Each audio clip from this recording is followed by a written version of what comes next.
Thank you very much, and I'd of course like to thank Datin Saida very much for her invitation to give this lecture, and it's a great pleasure to be here in this historic building in Kuala Lumpur. So links with the Middle East are deeply embedded in the history and even in the name of Malacca. According to the traditional Malay history, the Sejarah Melayu, which relates the foundation of the Sultanate, and it says about the name of Malacca, that all the merchants from above the winds, i.e. from the Middle East and India, and below the winds came to, i.e. Southeast Asia, came to Malacca. The port of Malacca was very busy in that period, and it was named Malakat by all the Arabs, meaning the meeting place, Arabic Mulaka, the meeting place of all the merchants, because there are many different types of commerce there. So the same source, the Sejarah Melayu, also relates that Malacca's rulers could claim descent not just from Alexander the Great, the ruler of Rum or Anatolia, but also from the pre-Islamic king of Iran, Anushirvan the Just. The Sejarah Melayu also recounts how the conversion of the Sultan of Malacca, Muhammad Shah, was effected by an Arab scholar who came by boat from Jeddah, Sayyid Abdulaziz, while Sufism was also brought by a Meccan scholar, Maulana Abu Bakr, who sailed from Jeddah to Malacca to induct its rulers into Sufi secrets in the book written by his master, Maulana Abu Ishaq. Now, of course, the Sejarah Melayu is a semi-mythical narrative that shouldn't be read literally, quite apart from the numerous problems of the date of the various extant versions of it, some of which were evidently compiled long after Malacca's fall. But nonetheless, it's striking how these Middle Eastern connections feature at key moments in the city's history, in the accounts of its foundation, in the accounts of its conversion to Islam. And they're also reflected in the great epic, Malay epic of 15th century Melaka, the Hikayat Hang Tuah, which records the journey of its hero, Hang Tuah, to the Middle East, to the Hijaz, Syria, Egypt, and then finally to the land of Rum, to Istanbul in the west. And it also records how Hang Tuah was fluent in Arabic. So for inhabitants of medieval Malacca then, such links with the Middle East constituted a crucial means by which the legitimacy of their sultanate was realized. It helped explain its place in the world and its conversion to Islam. Yet it is quite hard to put much flesh on these relations on the basis of the indigenous Malay sources. There are a few details which are added by European sources, in particular the Portuguese apothecary Tome Pires, wrong way, who worked in Malacca shortly after its conquest by the Portuguese, as he wrote around 1515. And he records stories of how Malacca itself was founded by communities of rich Moorish merchants, including Parsis, i.e. Persians, Arabian Moors, and Bengalis, who had moved there from Pasai in North Sumatra, the site of one of the earliest Islamic sultanates in Southeast Asia. And these merchants had moved there from Pasai at the encouragement of the ruler of Malacca, Iskandar Shah. And he records that the population of Malacca comprises, among others, Moors, i.e. Muslims from Cairo, Mecca, Aden, Rumis, i.e. Anatolians, Turks, and Turkomans. Now, the picture presented by these European and Malay sources of Malacca and its role in international commerce can be fleshed out with the evidence from the Arabic and Persian and Turkish sources, which reflect Malacca's links to the Middle East. And to date, this material has scarcely been exploited by scholars. So the aim of this lecture is to use these Middle Eastern sources to shed new light on Malacca's connections with Western Asia, as well as showing how Malacca was perceived from the perspective of the central Islamic lands. Now, before analysing our sources on Melaka, it is worth first reflecting on how information about Southeast Asia starts to be recorded in the Arabic literary tradition. Now, links between the Middle East and Southeast Asia long predate the foundation of Melaka in the 15th century.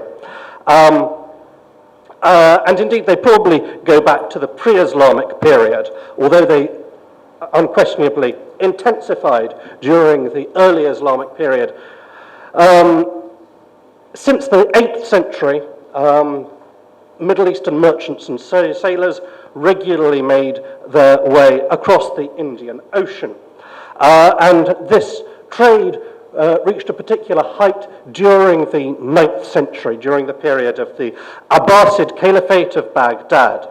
The wealth of the Abbasid Caliphate fueled a demand for exotic products, in particular from the East and China.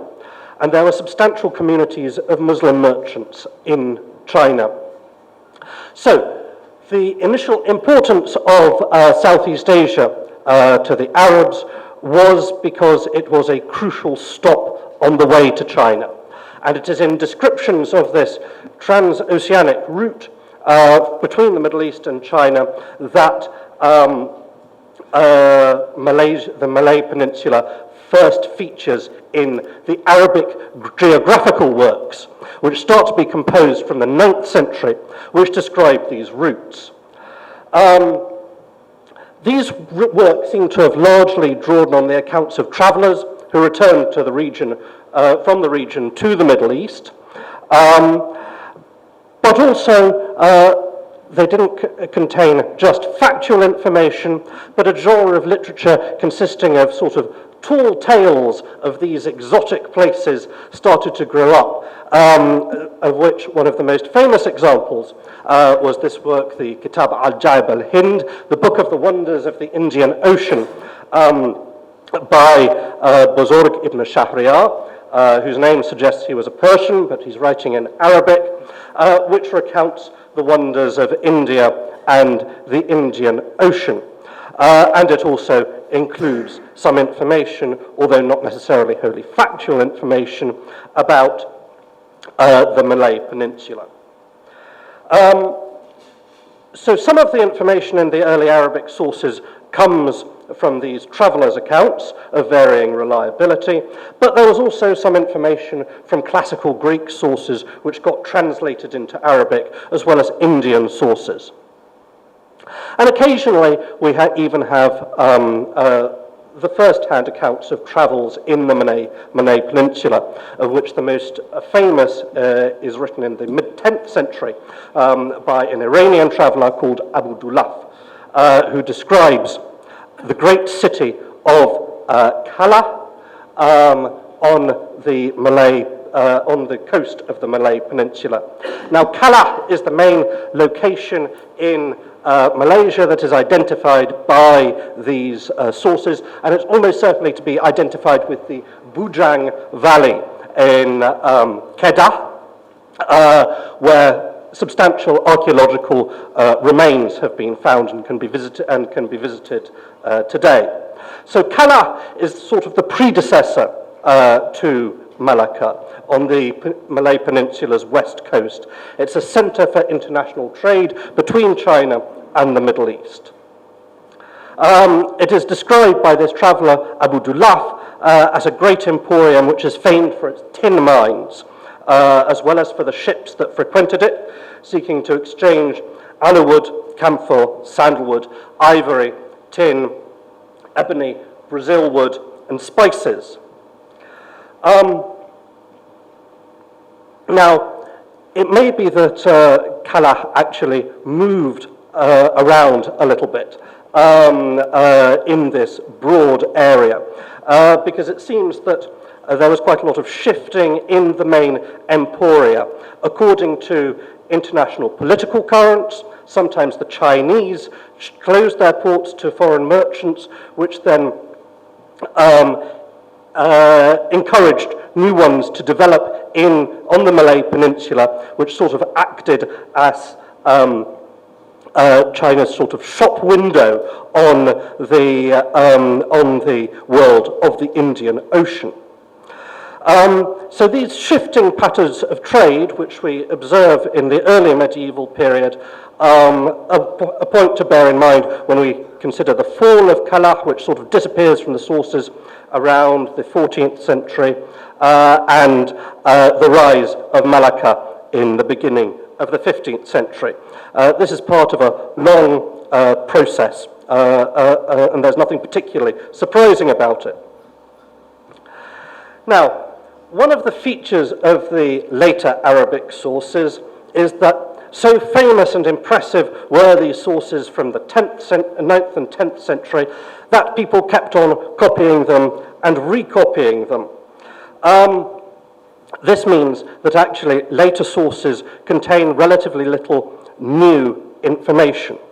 And so we have a sort of period of relative silence between the 10th and the end of the 14th centuries about trade networks in the region. But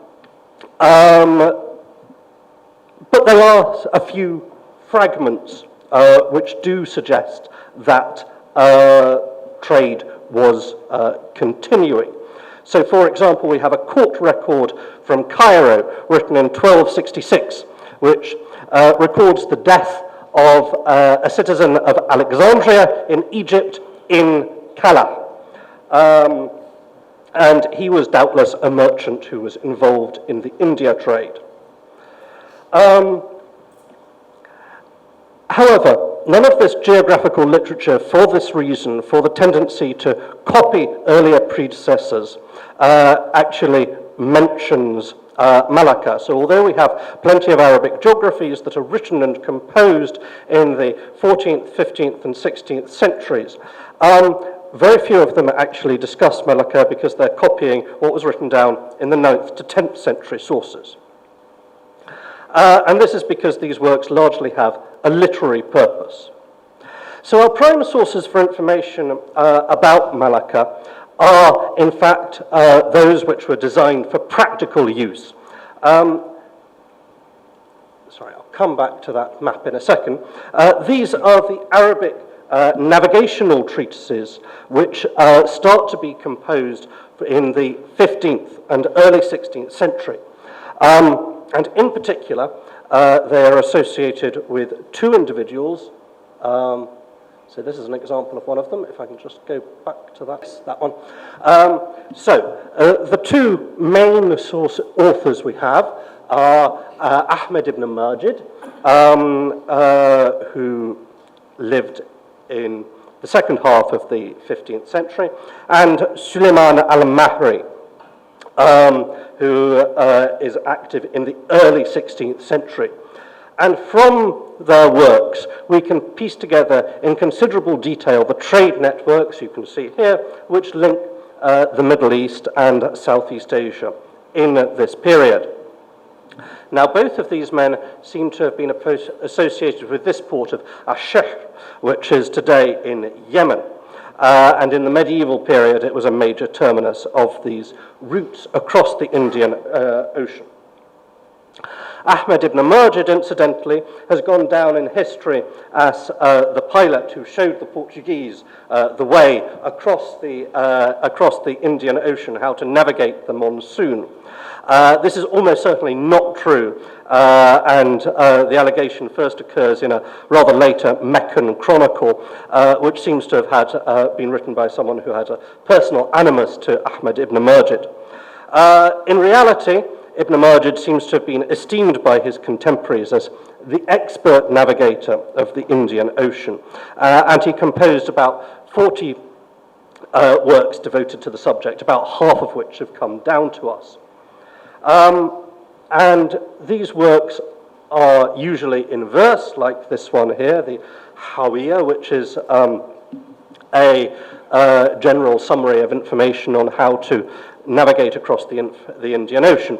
The reason for using verse is that it's much easier to memorize, so it could be remembered by ship's captains who required it.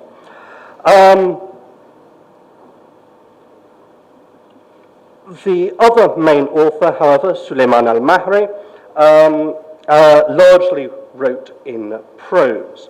And his main work, which adds some additional information to Ibn Majid's, his main work is called Al-Umda al-Mahriya, and it is composed in 1511, the year of Melaka's fall.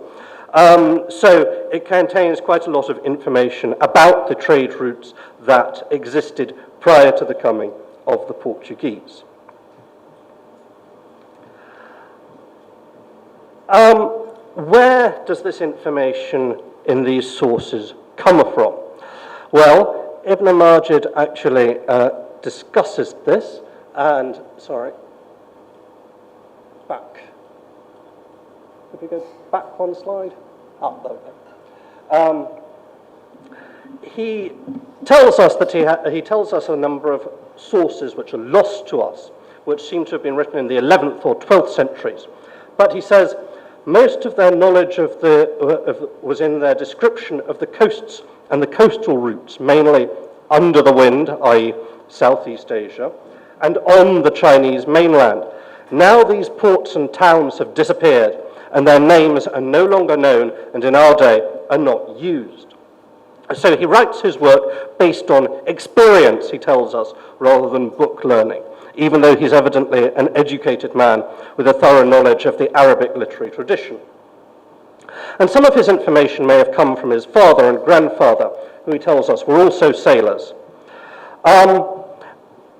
But in keeping with his aim of giving specific and useful information for navigating the Indian Ocean, we find no more references to these places described by the earlier generation of geographers, such as Kala. So this navigational literature reflects much more the realities of the 15th century, to a much greater extent than the geographical literature does. Indeed, the very reason why these works were probably composed in the 15th century may reflect the shift in trade routes brought about by the rise of Malacca, which makes old information redundant. Not only did ports like Kala no longer exist, but information about the whole route to China was redundant because under the Ming dynasty, the Chinese had a policy introduced at the beginning of the 15th century, a policy of barring foreign merchants from their ports. So, again, this pattern which can be observed in earlier times, but is perhaps enforced most rigorously under the Ming, of the Chinese banning foreign merchants and making somewhere on the Malay Peninsula their frontier with the world of the Indian Ocean. This is one of the characteristics of the 15th century, and that place is, of course, Malacca. And this is reflected in the works of Ahmed ibn Majid and Sulayman al-Mahri. In both authors, Malacca represents the outer limits of their knowledge. The descriptions of the navigation east of Malacca is extremely vague and is evidently based on hearsay rather than actual experience. Now, this is a new development. Again, it's worth stressing. In the 14th century, prior to the rise of Malacca, Middle Easterners are regularly frequenting China. There are several references to these links to China in, for example, Arabic chronicles from Yemen. Here's one from the 14th century, which tells us about a merchant from Aleppo in Syria, Abdulaziz ibn Mansur al-Halabi, who specialized in the trade with China. And apparently he arrives in Aden around 1330, bringing incredible wealth from China and Southeast Asia. Silks, musk, porcelain, and incense. And we also have evidence in China of the presence of these Muslim merchants, such as the gravestones of numerous Persians who immigrated east and made their careers in Hangzhou, which survive today. Yet, towards the end of the 14th century, these gravestones disappear, and references in chronicles like this one to these Chinese merchants, to these Muslim merchants dealing with China, also disappear. So, we have this phenomenon of the development of this new sea routes, and of Melaka as one of the most important terminuses, as the outer limit of knowledge, of the practical knowledge of Middle Easterners about the world to the east of them. Now, when we look at these sources, we must of course bear in mind the practical purpose they have. Their aim is above all to allow the ship's captain to navigate his way safely to a given destination, and so they're primarily concerned with describing landmarks and the principles for calculating their location. They contain rather less information about the actual destination. However, where's that slide gone? Sorry. Yes. However, this is a translation based on the information in the works of these two authors. And as you can see, they contain a phenomenal amount of detail about the topography of the Malay Peninsula. Numerous minor islands are described in some detail, and a lot of the place names that are familiar to us today appear for the first time in these sources, such as Pulau Penang, for example.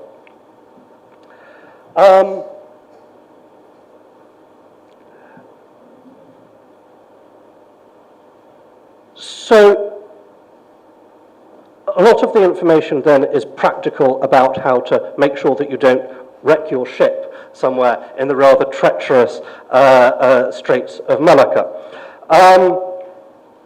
But there's also a lot of information about how to deal with the problem of the monsoons, because sailing can only take place at certain times of the year between certain locations. And so this is also laid out in detail in the treatise by Sulayman al-Mahri. Sorry,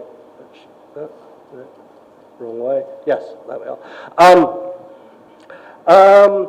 Which gives us a good impression of how navigation between the Middle East and Malacca actually worked.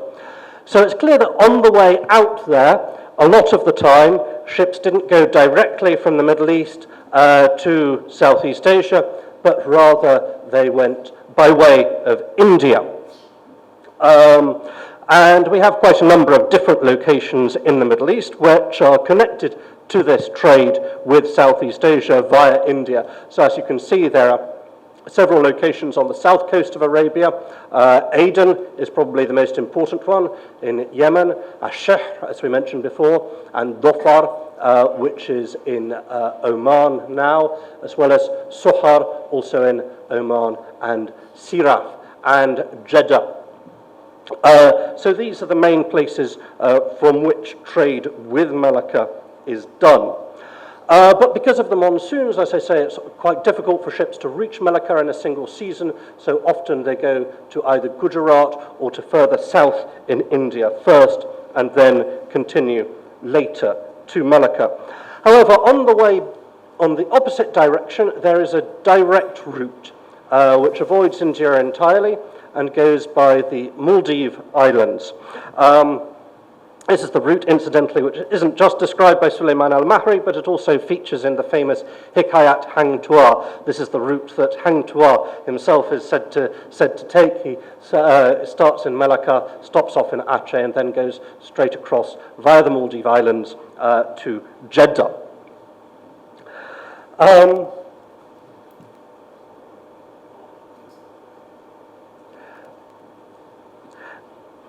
Now, the nature of these, the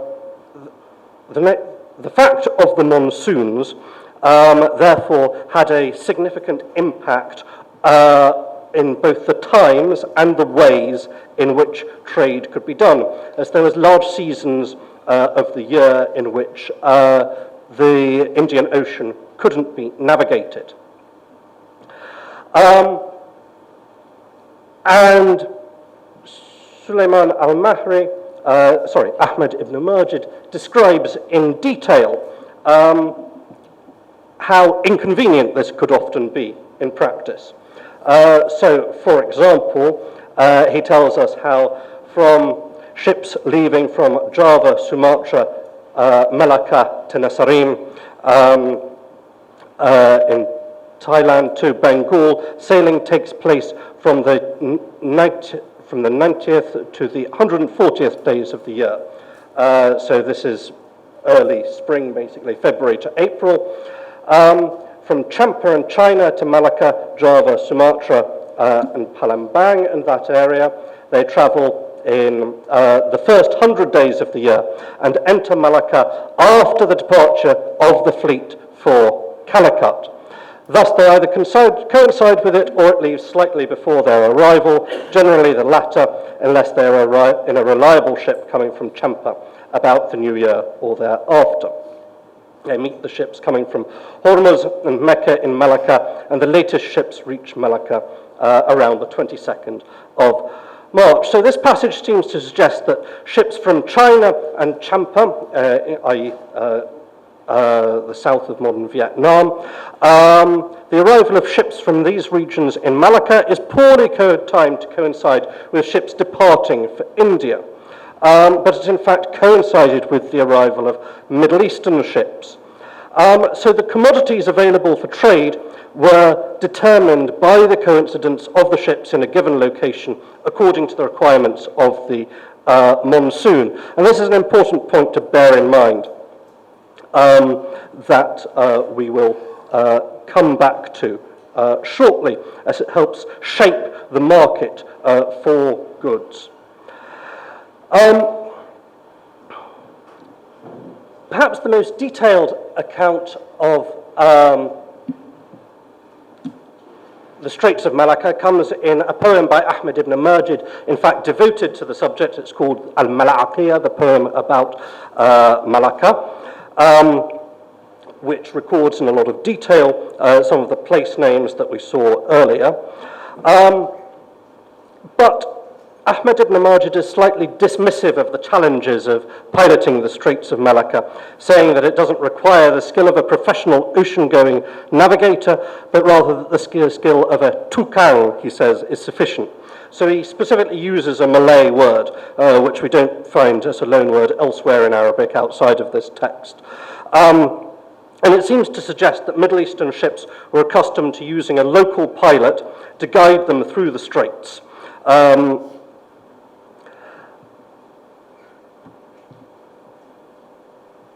Al-Malakiyya is also interesting because it provides one of the few actually detailed descriptions of Malacca by a contemporary Muslim source.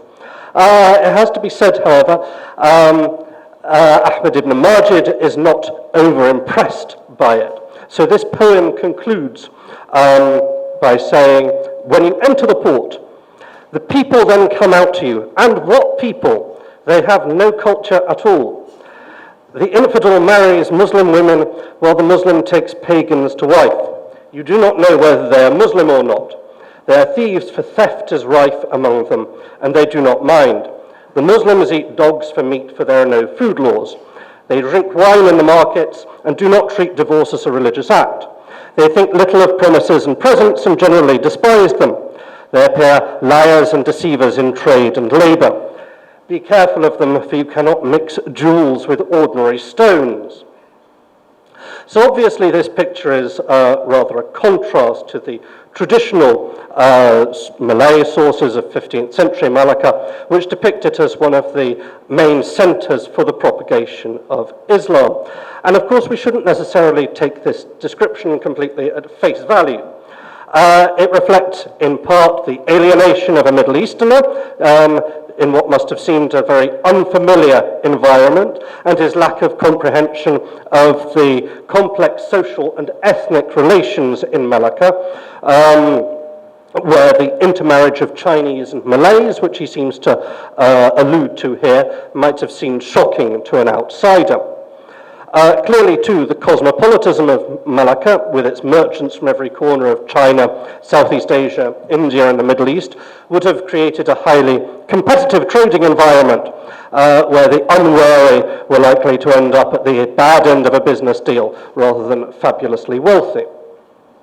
And of course, we also do have plenty of contemporary evidence which gives a very different picture of Melaka.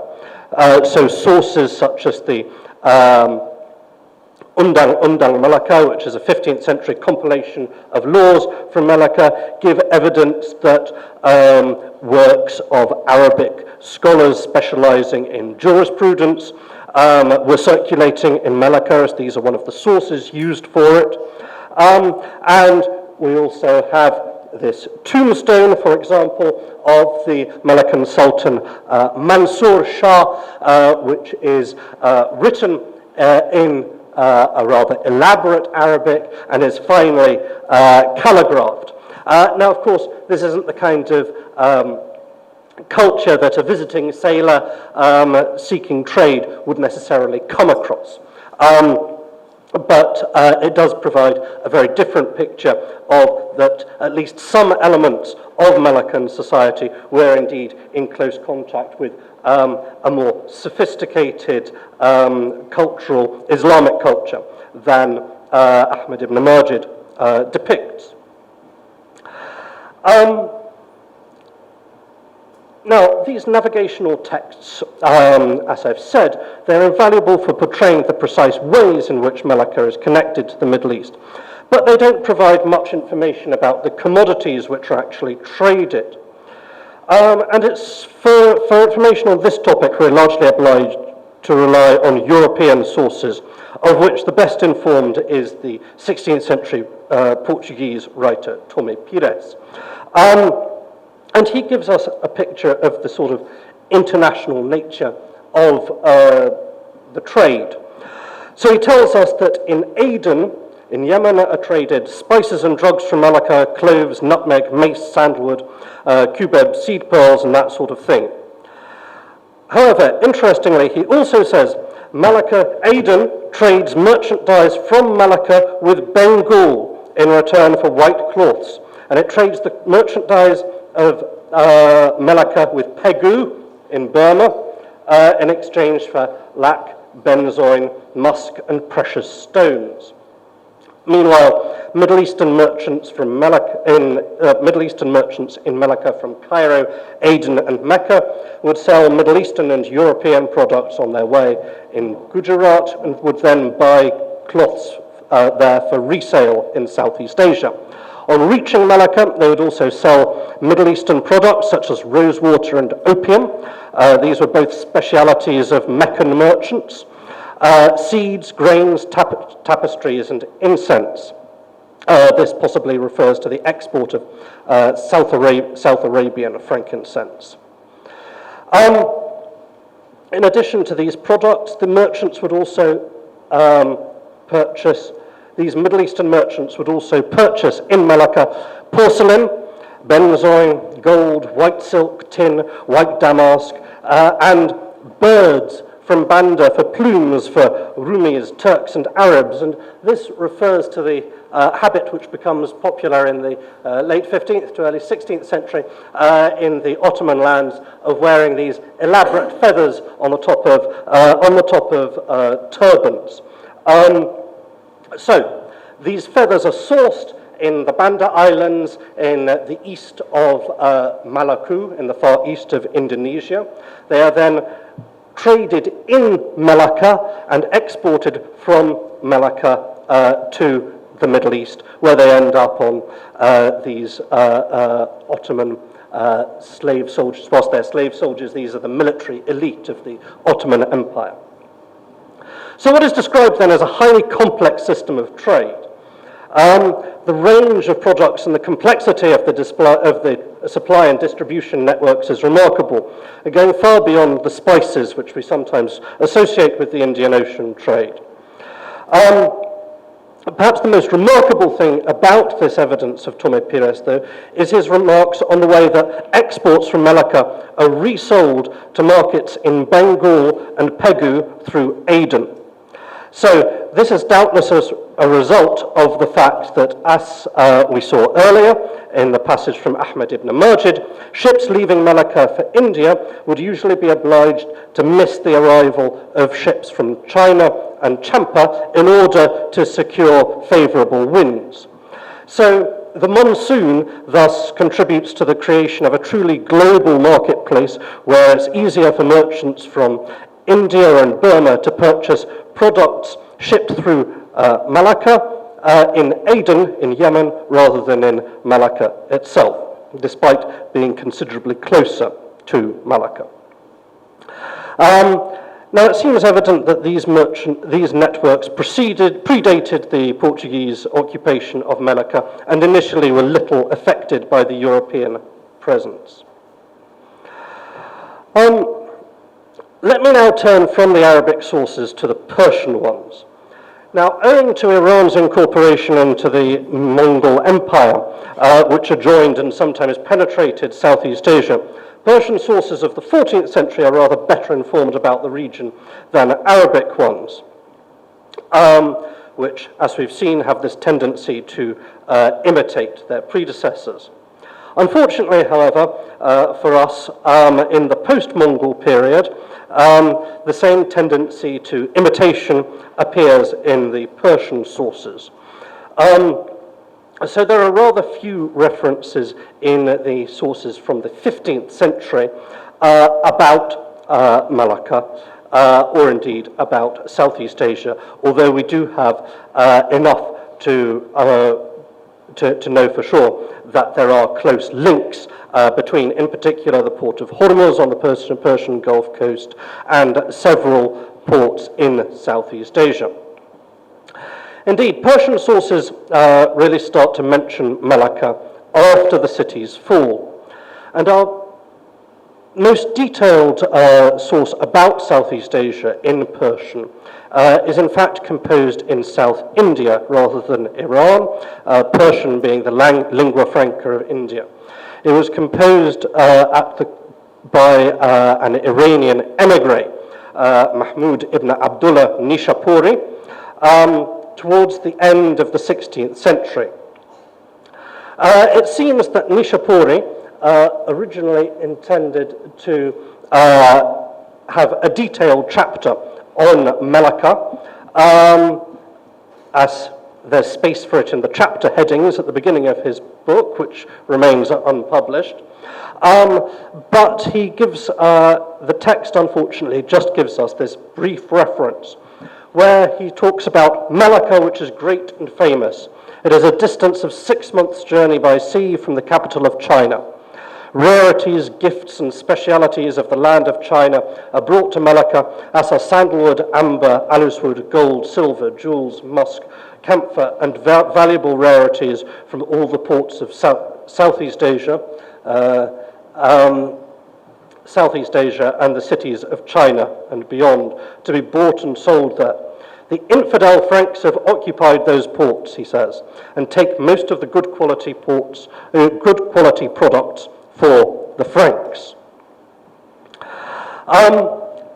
Another Persian text that mentions Malacca is the record of an Iranian embassy to the court of Siam, written in 1685, which is made by the embassy's secretary. The embassy, on its return leg, ended up stranded on a ship off the Malay Peninsula on the return journey. And whilst the reference to Malacca is only quite brief, it does give some idea of the dangers confronting travellers on the strait. So he talks about setting off in the direction of a group of deserted islands. These strange islands are located near Malacca and are named Pulau Ding Ding. But then the force of the winds increased and our fresh water was running low. Although the captain was eager to find somewhere along the coast to stop, it was never possible. And a consistent problem seems to have been finding places to refuel with water on the Straits of Malacca. And in fact, one of the reasons why Pulau Pinang originally rises to prominence and is referred to in these early pre-colonial texts is because Pulau Pinang is one of the main places where a water supply can be safely can be secured, although there is no significant settlement there in this period. So these Persian sources are rather limited in their information about Melaka, despite the presence of Persian merchants, which we know about from Tome Pires. Nonetheless, one of the most important documents for the history of Melaka is in fact written in Persian, which is this petition composed in 1519, shortly after the Portuguese conquest, by a senior official in the financial administration of Melaka, who is possibly to be identified with an individual mentioned in the Portuguese records, a Jew called Hoja Is-ad-Din. Now, this petition is addressed to the Portuguese authorities, probably to the Portuguese king. As you can see, unfortunately, the very top bit of it is missing, so we don't know the exact identity of the person to whom it's addressed, but it seems fairly clear that it's either the king or else someone closely associated with him. And the purpose of this petition is to exonerate the author and also to get a reward for him. It's clear from the contents of this petition that the author has fallen foul of well-connected rivals.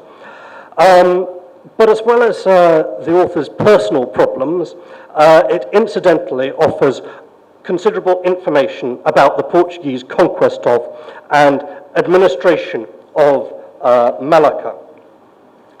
Why is it written in Persian? So here we must remember that in the early years of the Portuguese conquests in the 16th century, Persian and Arabic are quite commonly used by the Portuguese to communicate with local peoples.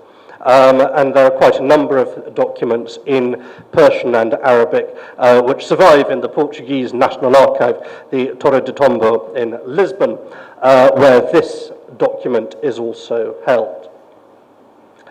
Now, whatever the identity of the author, which, as I say, we can't establish with absolute certainty, it's clear that he entered Portuguese service originally in India, and he accompanied the governor Alfonso de Albuquerque in his expeditions against Goa in 1510 and Malacca in 1511.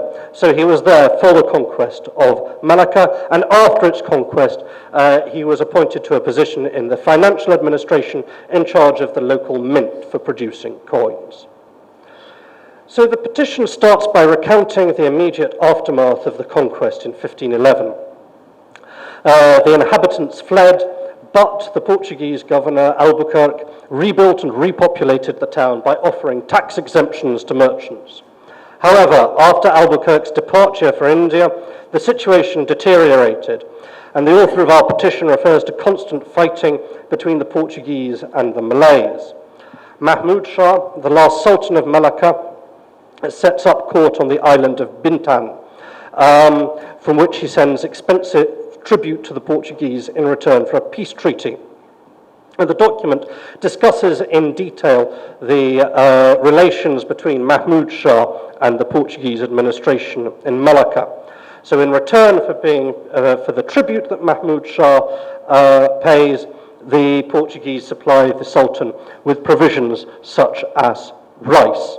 And something that comes through very clearly in this document is what a major problem of food supplies were in the region after the Portuguese conquest. So Mahmud Shah is forced to send these very expensive gifts to the Portuguese, and in return he receives rice. And the author of this petition tells us that at Mahmud's capital of Bintan there was nothing to eat other than sagu.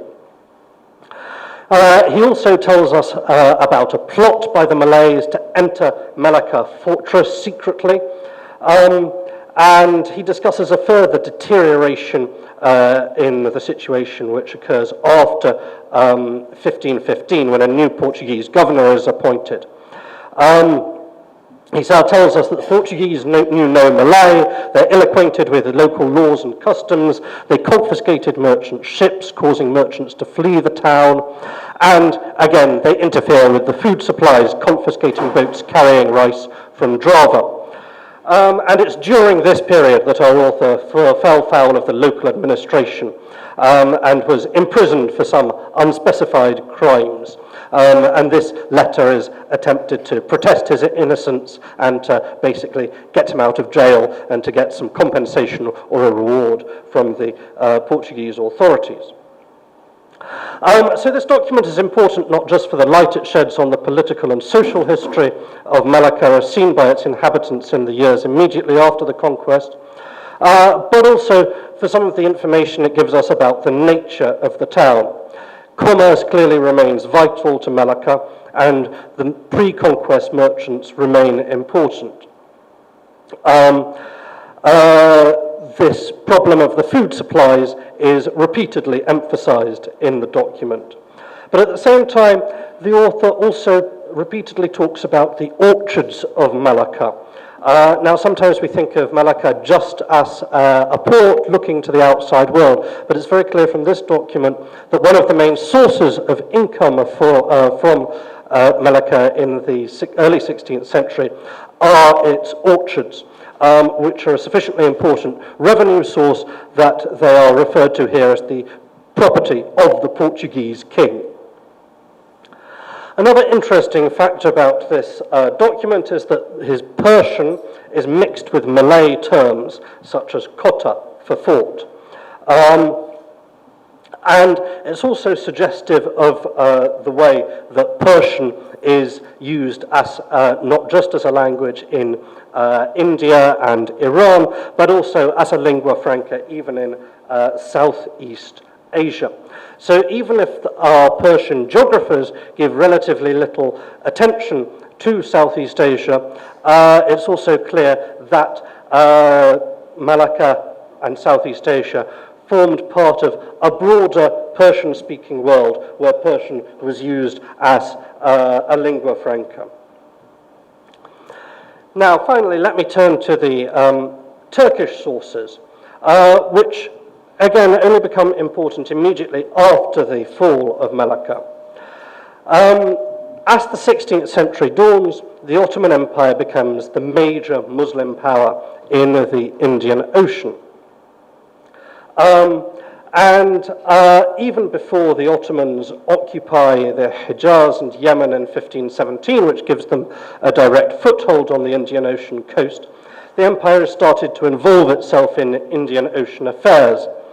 As early as 1513, an Ottoman admiral, Piri Reis, composed a world map, of which this is the sole surviving quarter. Unfortunately for our purposes, the quarter to survive concentrates on the Atlantic, but it's clear that the original map actually had as its focus the Indian Ocean. We know this because there's also an accompanying book written by Piri Reis, the Kitab al-Bahriya, or Book of Navigation, which discusses Portuguese conquests in the Indian Ocean. And it describes the maps on which the maps that Piri Reis created. So Portuguese involvement in the Indian Ocean is a major concern for the Ottomans. And this is partly because the Portuguese repeatedly attempt to enter the Red Sea, to sack Jeddah. It's even rumored they're intending to sack Mecca, although they never get that far. And there's a Portuguese blockade on spices, which may have had some impact on the income the Ottoman Empire received from taxes in places like Yemen and Egypt. So the Ottomans had some reason to be interested in the Indian Ocean then.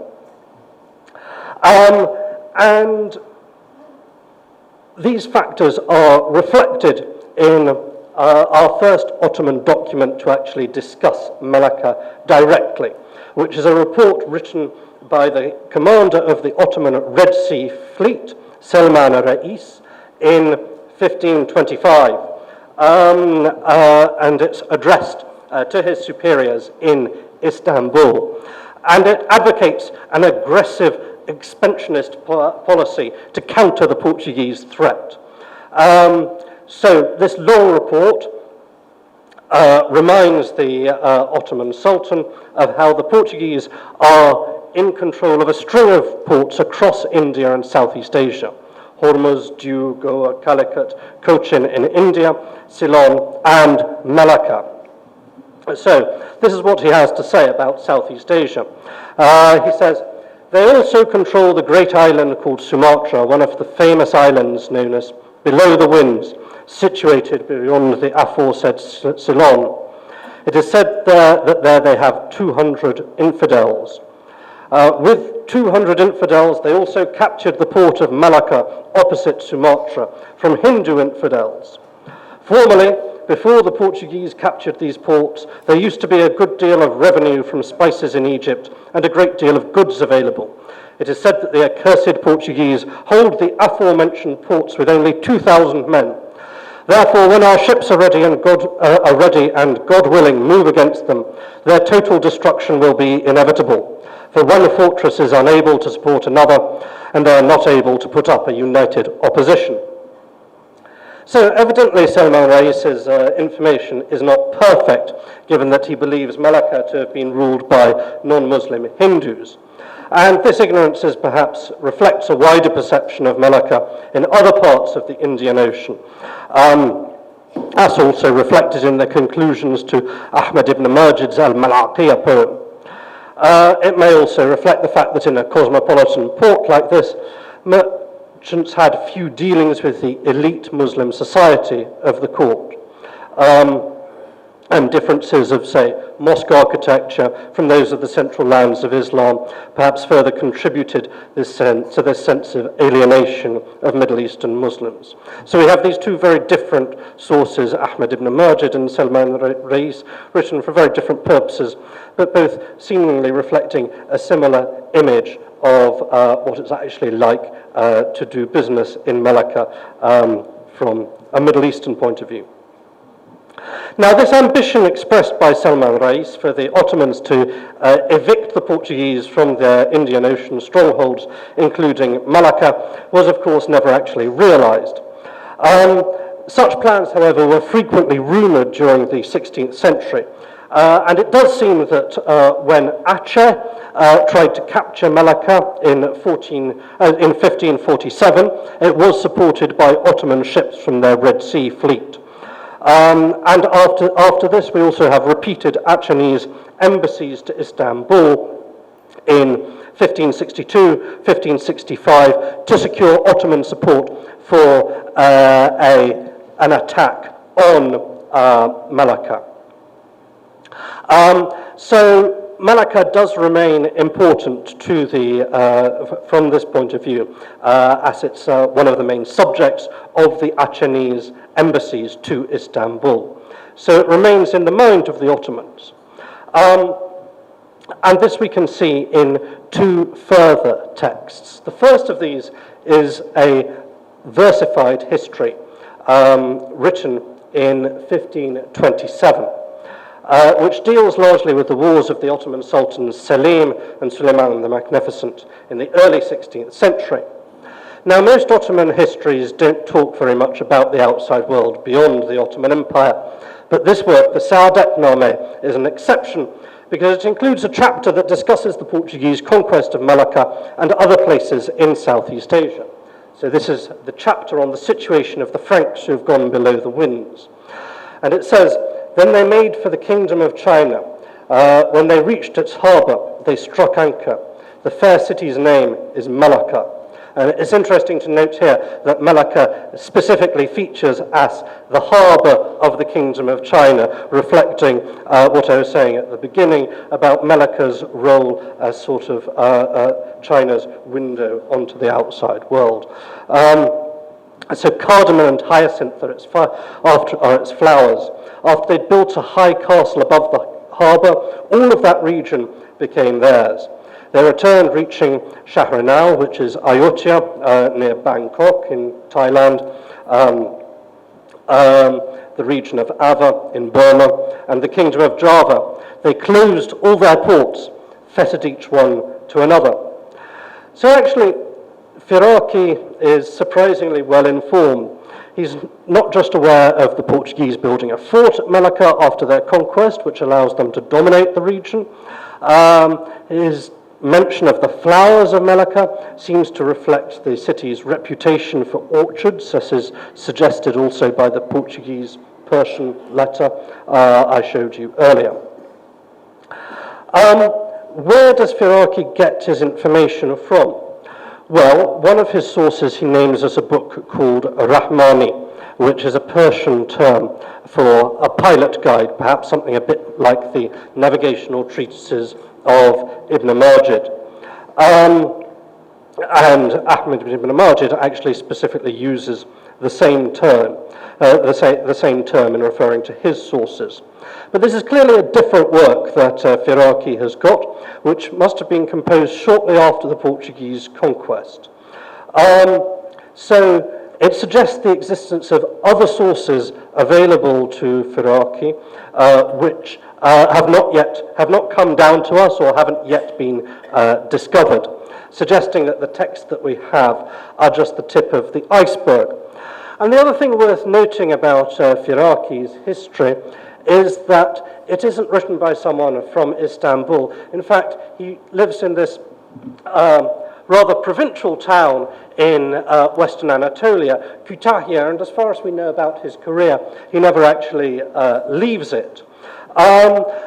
And the interesting point about this is that it suggests how information about Southeast Asia, about the Portuguese conquest of Malacca, percolates far beyond the imperial centre, far beyond the bureaucracy which receives reports like that of the Ottoman Admiral Selman Reis, but is disseminated to a much wider audience.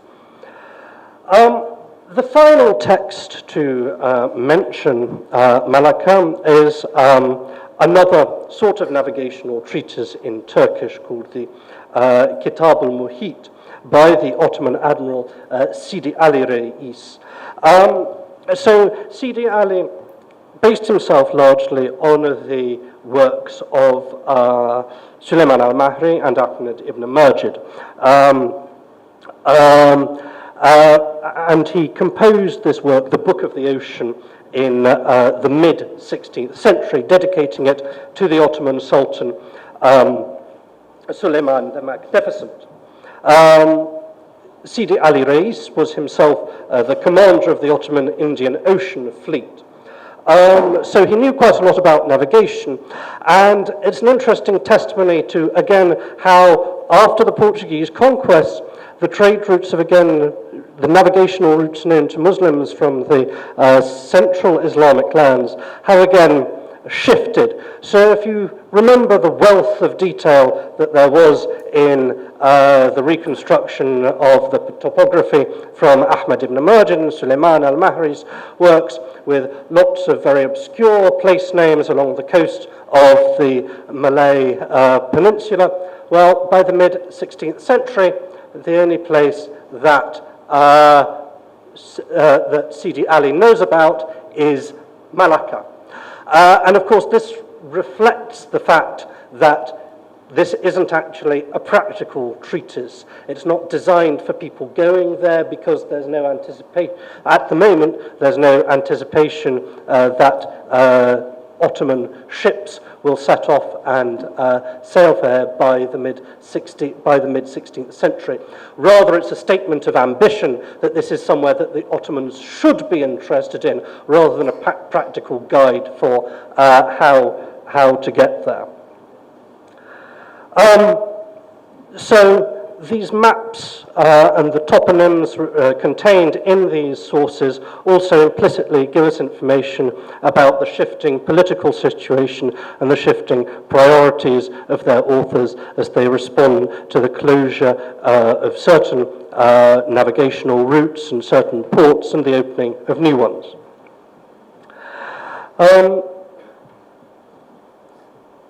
So, let me conclude then. The Arabic, Persian and Turkish sources give us information about the trade routes that connect Melaka to the outside world, and they offer an impression of how the city is perceived in other parts of the Muslim world.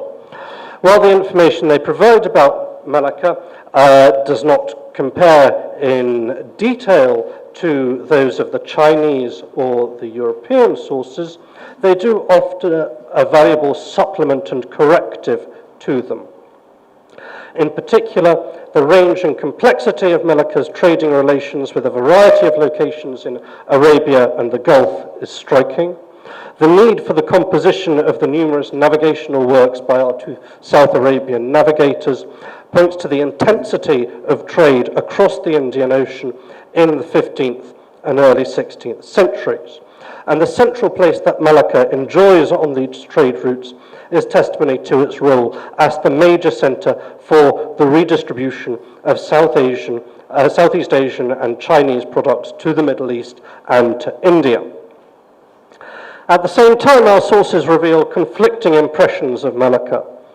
On the one hand, its evident cosmopolitanism seems to have, to some degree, supplanted or overshadowed any perception of its Muslim identity.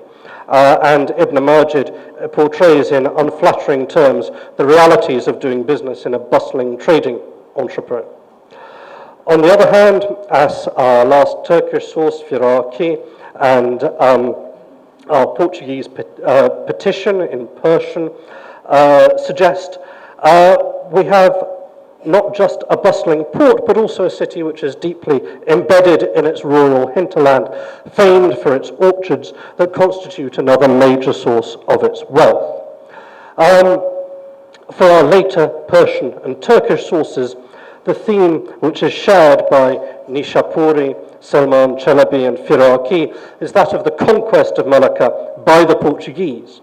And this itself is testimony to the ways in which the Portuguese occupation of Melaka in 1511 reverberated around the Muslim world, finding echoes in a geography from South India, an Ottoman intelligence report composed in Jeddah, and a verse chronicle composed in distant provincial Anatolia.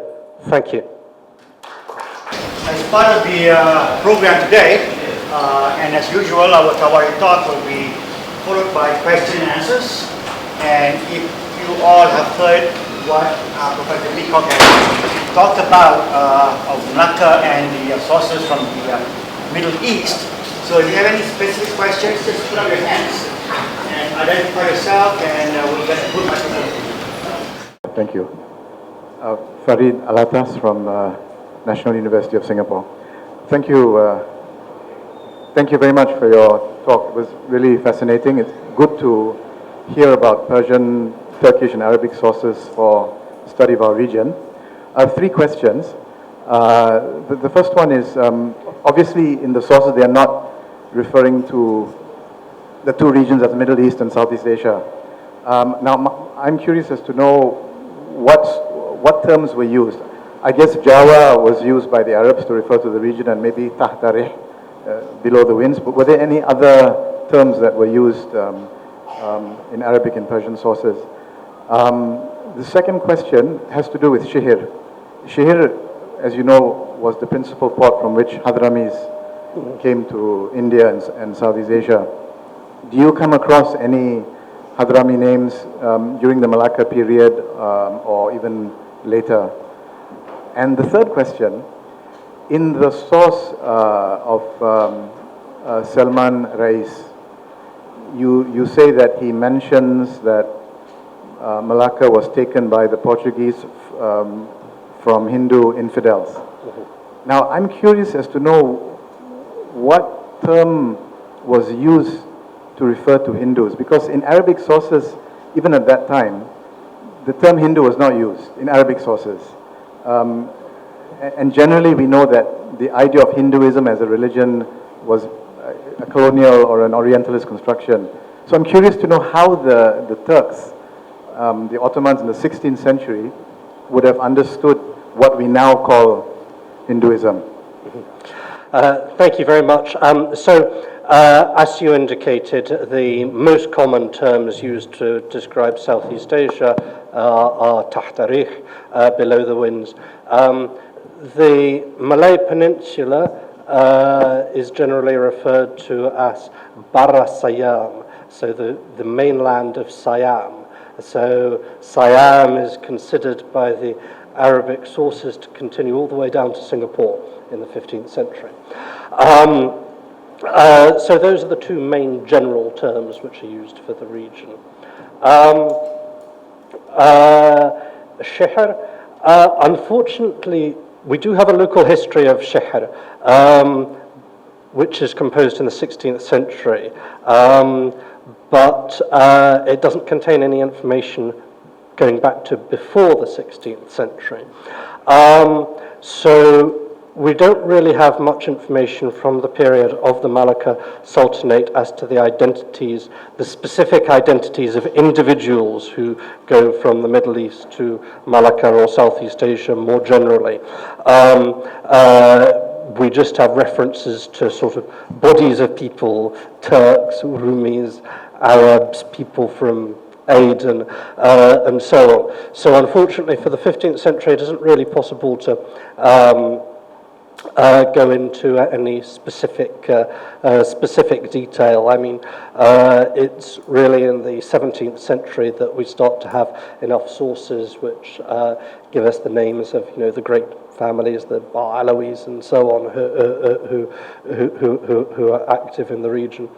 And to go to your third question, so the term used in the Turkish is Hindu kafirleri, which is Hindu infidels, but I don't think that we should, an audience reading it in Istanbul is not going to have any particular understanding of Hinduism as a religious system. I mean, one could equally well perhaps translate it as Indian infidels. I don't think that it is, I don't think that the report is trying to say anything particular particular about a religious system. The only thing it's perhaps suggesting is that there are religious elements in Malacca which are reminiscent of those in India, which is quite likely to be true, even if it wasn't the case that Indian non-Muslims were the dominant force in Malacca. Yeah, we have a second question here. Afternoon, Professor. My name is Yusuf. I'm a student from UTM here in KL. So the question here is, in the book, The Maritime History of Southeast Asia, there was a paragraph that interests me. It says that during the late Middle Ages, there's a Malay settlement, a Malacan settlement right there in Aden, Yemen. So we also heard about the other settlement, the one in Sri Lanka, and the penal colony in Cape Town. So my question here is, are there any other Malay or Malaccan settlement even throughout the trade routes in the Age of Sails? Thank you. Thank you very much. I mean, so again, we have a problem that for this period the sources are often quite vague about where people come from. So yes, we do have 14th and 15th century sources from Yemen, which talk about people that they give the place name Al-Jawi to. So there's a Sufi scholar, for example, who is mentioned in Aden, who is called Al-Jawi. And Jawa in Arabic is a very broad term, which can mean anywhere in Southeast Asia. It doesn't just mean Java. So that could well be a reference to Malaccans, but it could also be a reference to Sumatrans or Javans or so on. I'm not aware of any sources which give us precise information about sources from the Middle East that give us precise information about the existence of settlements of people from Malacca, because just their conception of the world is more limited. Once you get to that more distant world, you just to give people a sort of a personal denominator in very vague terms, such as al-Jawi or al-Hindi. But there certainly would have been Malakans operating in Aden. We know this from Tomé Pires's report and so on, but we don't have very much information about them. Hello, I'm Farid. I'm a PhD student. I'm actually interested to know about how do you actually manage to study 10 different languages, as stated in the STAR articles today. That's the purpose I came here. So what you said in the article is that you could become a polyglot, and as well as to learn about the classical language forms rather than the standard ones. So what are your strategies in mastering them, and how long did it take, basically? Thank you. Learn a lot of words, and it takes a lot of time.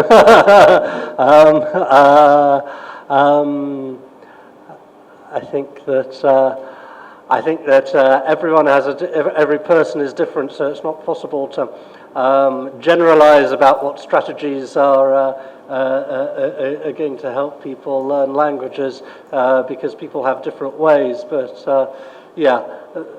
although you have lots of popular books and websites and so on promising to make studying languages easy, really there isn't any escape from just learning lots of words.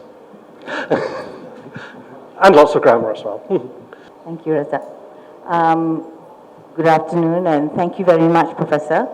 I am Ninot, and my question is, this is very historical in nature, but we see that there is an enormous amount of exchange, or are there exchange of legends and literature between the two, between the Ottoman and Malacca, or this region at least?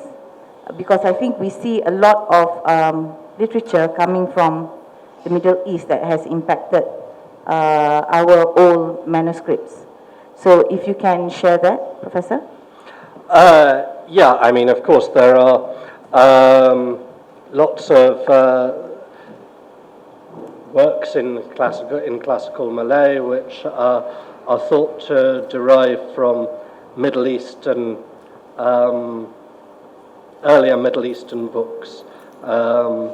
The Hikayat Bayan Budiman, and there are lots of works which are thought to have a Persian or Arabic prototype behind them. It's often rather difficult to trace the exact text from which they were translated, though. And as I mentioned, we do have works written in the region, such as the Persian letter directed to the Portuguese ruler, which mixes Persian vocabulary, which is basically written in Persian, but has some elements of Malay vocabulary. Conversely, you can find fragments or quotations in Persian in various Malay works, including the Sejarah Melayu. But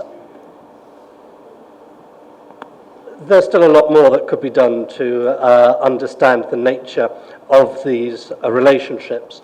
Whether these works are, whether Malacca has a particularly important place in the transmission of these works, I think, though, is something which hasn't really been investigated. Because although Malacca has a big reputation as this cultural center, most of our classical Malay works are written down later in places which claim to be the heirs of Malacca, but they aren't Malacca. They're in Johor, for example, or in 16th century Aceh. So we would first of all need to establish what, if any, works are actually produced in 15th century Malacca, to then be able to understand what role it might have played in the transmission of knowledge of literature from the Middle East. And that hasn't really been done.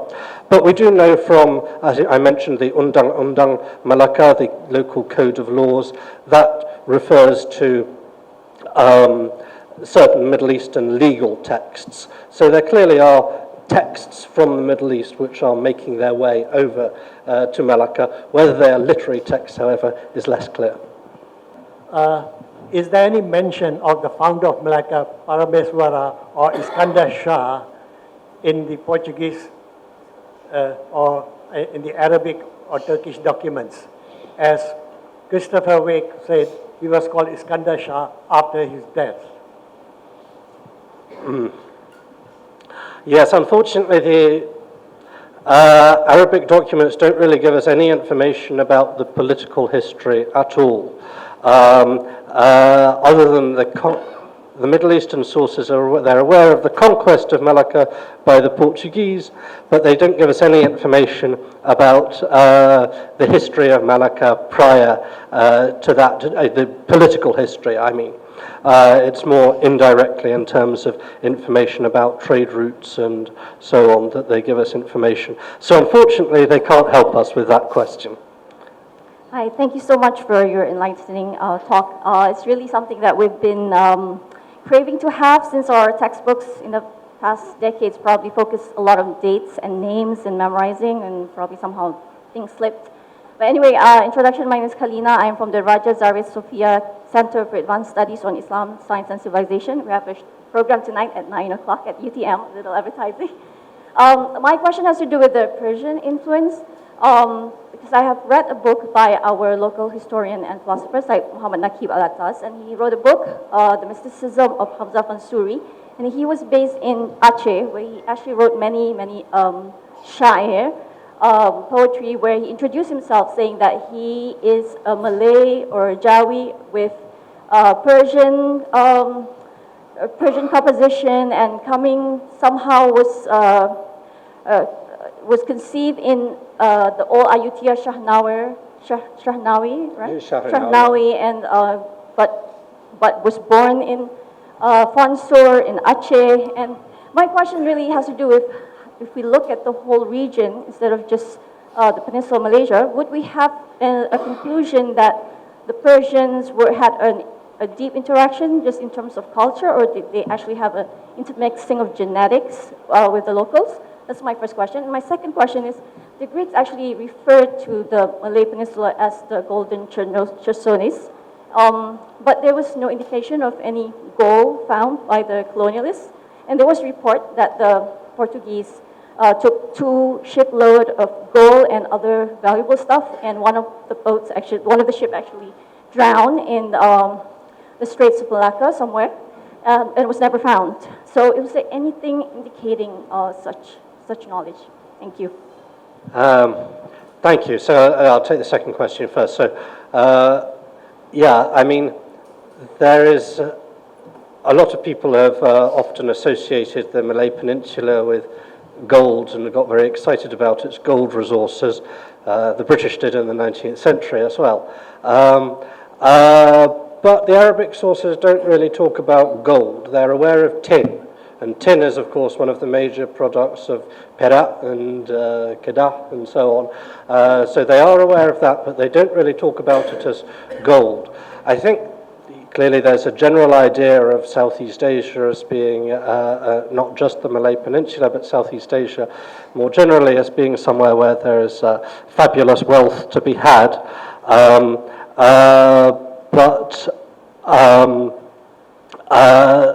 Gold doesn't feature so much in the Middle Eastern accounts.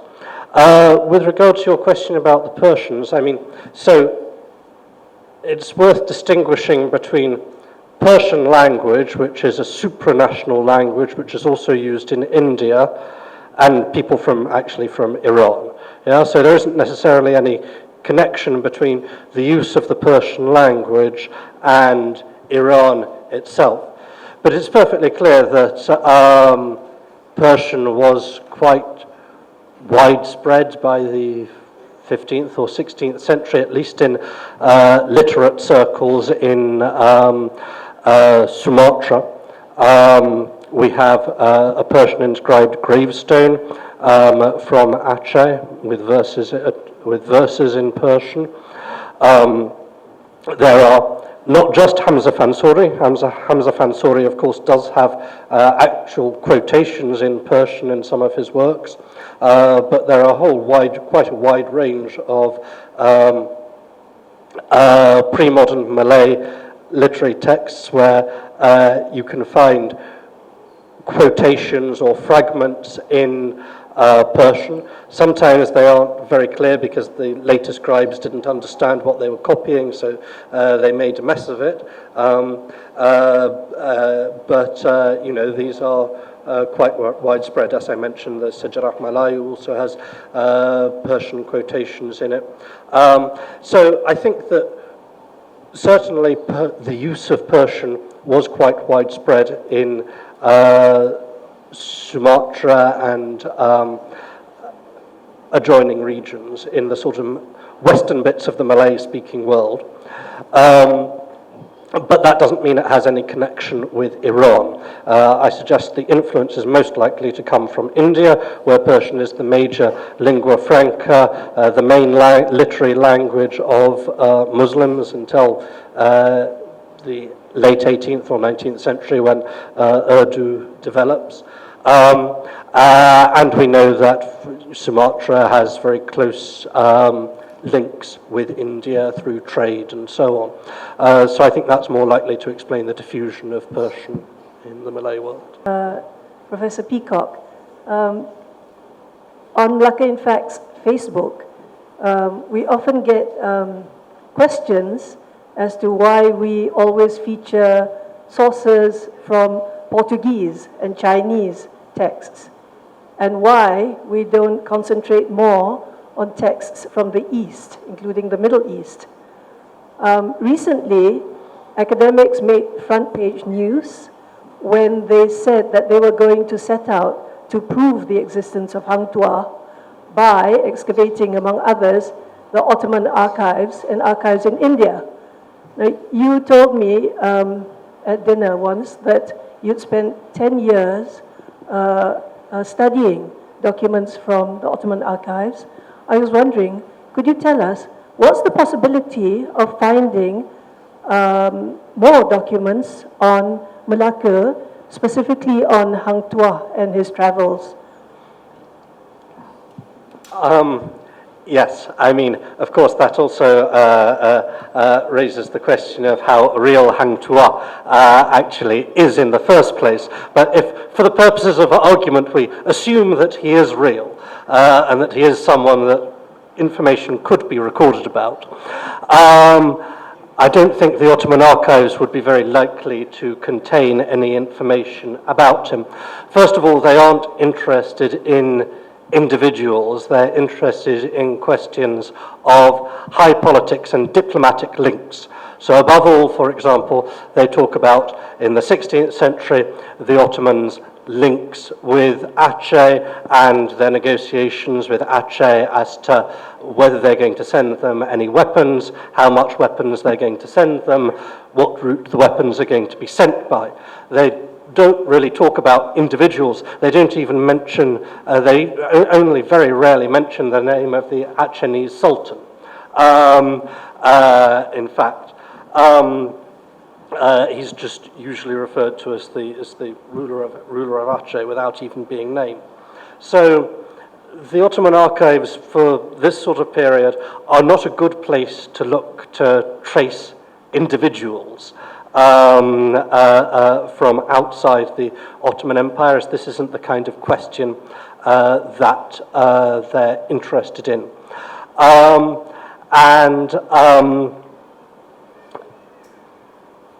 I think that it's always possible that more documents might come to light because the Ottoman archives are huge, they're not very well or very completely catalogued. So it's possible that individual documents may come to light in some unexpected part of them. also partly because the people who catalogue them generally don't have any knowledge of the broader world. So to give you one example of quite a common confusion, not a common one, I mean there are maybe 10 examples of it. Borneo is by the cataloguers often confused with Bornu, which is a Central African kingdom. Because in Arabic script they're the same and the cataloguers can't tell the difference. So sometimes there are things, you can find things in unexpected places. But I certainly don't think that there is a large amount of extra information to come out. There's certainly not much extra information about the 15th century when Hang Tuah is said to have lived. Because we don't really have very much in the way of Ottoman archival materials from the 15th century. The Ottoman archives as they survive today are almost entirely 16th century. Even the document I showed you from Salman Reis is very rare, very unusual for being as early as 1525. From the 15th century, the main things we have are internal documents, land registers, and so on. So there's nothing dealing with Southeast Asia from that period, as the Ottomans haven't yet expanded to have any connection with the Indian Ocean world. They're still entirely a European empire in the 15th century, so they're not interested in what's going on in the Indian Ocean. So unlikely, I think, even if Hang Tuah did exist. Good afternoon, Mr. Peacock. My name is Ismail. I just want to ask one question. Are there informations about the earlier kingdoms of Southeast Asia, especially like Srivijaya or the kingdoms in the Malay Peninsula, from the writings of Arab scholars or the Muslim scholars such as Ibn Khaldun? Because the only thing I can relate that the theory of Ibn Khaldun on the fall and rise and fall of civilization, but there are no direct description of the civilization in Southeast Asia from the Ibn Khaldun's writings. That's all. Yeah, well, as I mentioned, one of the features of the Arabic literary tradition, particularly geographical works, is that, but also historical works, is that they like to copy each other. So when Ibn Khaldun, of course, is famous for his introduction to his history, very few people actually read beyond the introduction to the history itself, but if you do, unfortunately, a lot of the sound principles that he has laid down in the introduction, he then omits in the actual bulk of the history, which is mainly copied from earlier sources until he comes to deal with his own time, where he does contain some original information. So yes, the Arabic sources of the 9th and 10th centuries do talk about Srivijaya. And that information is quite well known and has been translated into English by Tibbets in the 1960s. And I don't think there's much additional information that's likely to be added to them. Most of the references to Southeast Asia in later sources is simply recopying that earlier 9th and 10th century information. So it's always possible that new information or new texts will come to light, because there are also a lot of Arabic manuscripts uncatalogued all over the world. So you can never rule out the possibility that some unknown work might surface, which talks about Southeast Asia in more detail, but it would be a very unusual work because of this tendency to copy and recopy what earlier people had written. If there was some lost work, we would expect there to be quotations of it in some of the other works which have come down to us. So I'm not too hopeful about finding that much more information about Srivijaya from the Arabic sources. My name is Ezrin Arbi from University of Malaya. Have you found out, Professor, from any of the Middle East source that recognize the role of Malacca as the center of dissemination of Islamic knowledge in Southeast Asia? I ask this question because I came across an article recently that claimed that 2 out of the 9 Wali Songo from Java actually studied in Malacca. Is it true? That's a very interesting question. So, yes, I'm aware of these Javanese sources. So there is one, for example, the Babad Cirebon, the Javanese history of Cirebon. This talks about how, one of the Wali Songos studied in Malacca. The problem with these Javanese sources is that they are written down in the 18th century. It's possible they might draw on earlier information, but certainly I think most of these sources which talk about Malacca as this center for Islam, first of all come from Java, and secondly they date from the 18th century. It's interesting if you compare it to, for example, the Sulalat Salatin, the Malay, the Sejarah Malayu.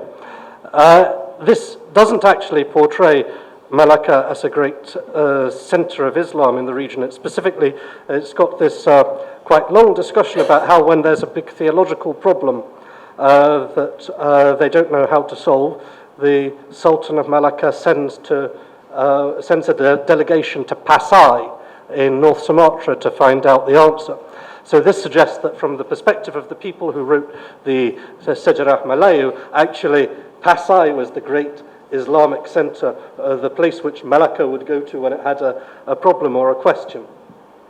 The interesting question is why these 18th century Javanese sources are so interested in promote the idea of Malacca as this religious center.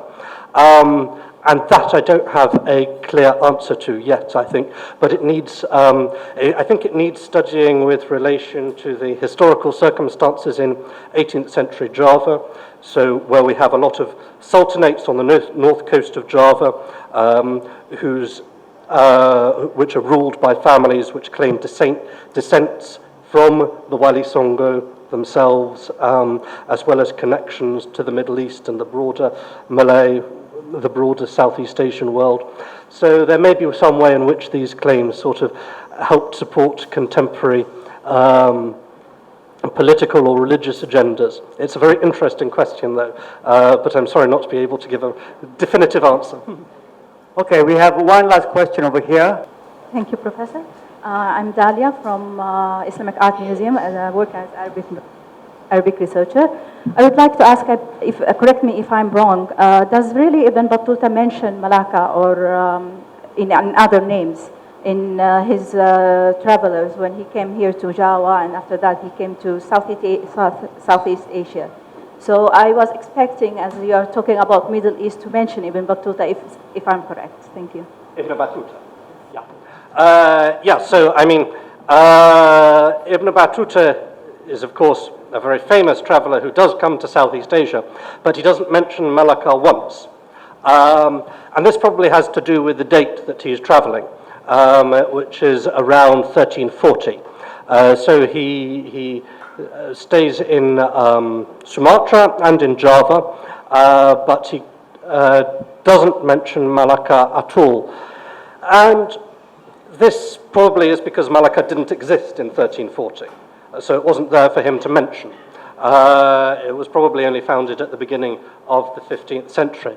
So obviously there's been something of a debate in scholarship as to when Malacca was founded, but part of the evidence for it having a later date for its foundation, towards the beginning of the 15th century or possibly the end of the 14th century, is in fact its absence from Ibn Battuta. I mean, geographically, it would be quite difficult to reconcile it with being Malacca,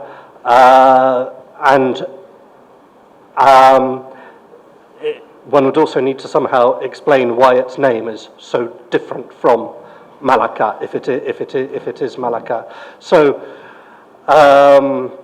I mean, obviously, Ibn Battuta's text is somewhat problematic because he didn't write it down himself. He dictated it to a fellow scholar who was sort of his secretary towards the end of his life, there are things that he clearly forgot and got confused about, and it also hasn't really been edited very well on the complete basis of comparing all the manuscripts. So it is a topic that more research could be done on, but I think at the moment the balance of evidence suggests that he didn't go to Malacca because it wasn't there. Thank you, Professor Andrew Peacock. Please give him a round of applause.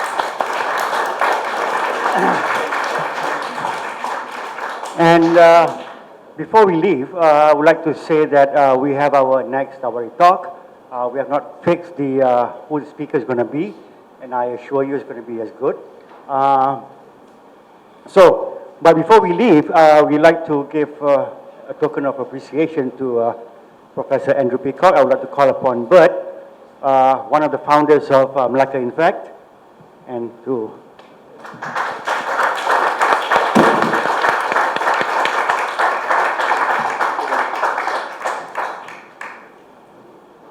Okay, thank you. Once again, please, we have to vacate this place by 5. I'm so sorry.